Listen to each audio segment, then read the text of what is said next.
നമുക്കിന്ന് കായ വറുത്തത് എളുപ്പത്തിൽ എങ്ങനെ വീട്ടിലുണ്ടാക്കാൻ നോക്കാം. പച്ച നേന്ത്രക്കായ കിട്ടാൻ ഇത്തിരി ബുദ്ധിമുട്ടുണ്ടാവും. അതുകൊണ്ട് ഇവിടെ നമ്മൾ സാധാരണ ബജ്ജി ഉണ്ടാക്കുന്ന വാഴ കൊണ്ടാണ് ചിപ്സ് ഉണ്ടാക്കിയിരിക്കുന്നത്.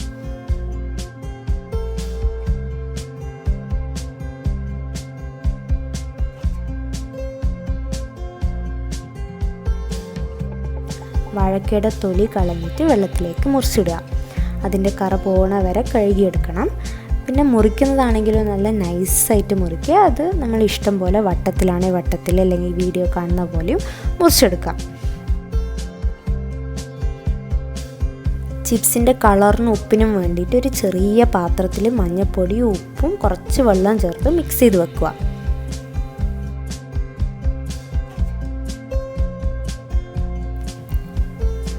ഒരു ചട്ടിയിൽ പൊരിക്കാൻ വേണ്ടത്ര എണ്ണ ചൂടാക്കുക.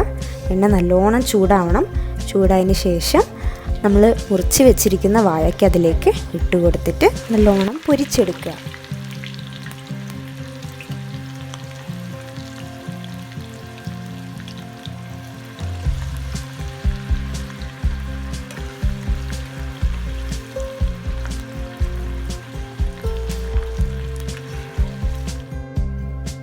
കുറച്ചൊന്ന് ഫ്രൈ ആയി കഴിഞ്ഞാൽ എല്ലാം ഇതുപോലൊന്ന് മേലെ പൊന്തിക്കിടക്കും.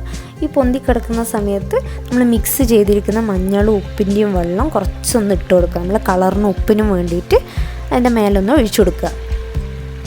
അതിനുശേഷം അത് നല്ലോണം ഒന്ന് ക്രിസ്പി ആവുന്ന വരെ ഫ്രൈ ചെയ്തെടുക്കുക.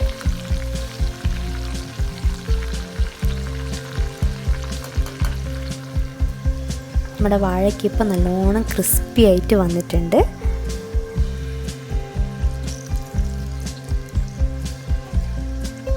ഇനി നമുക്കതൊരു വേറെ പാത്രത്തിലേക്ക് മാറ്റി വെക്കാം.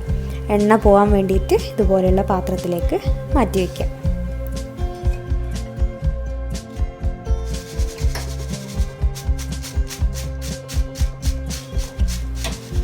നമ്മുടെ പച്ചക്കായ വറുത്തത് തയ്യാറായിട്ടുണ്ട്.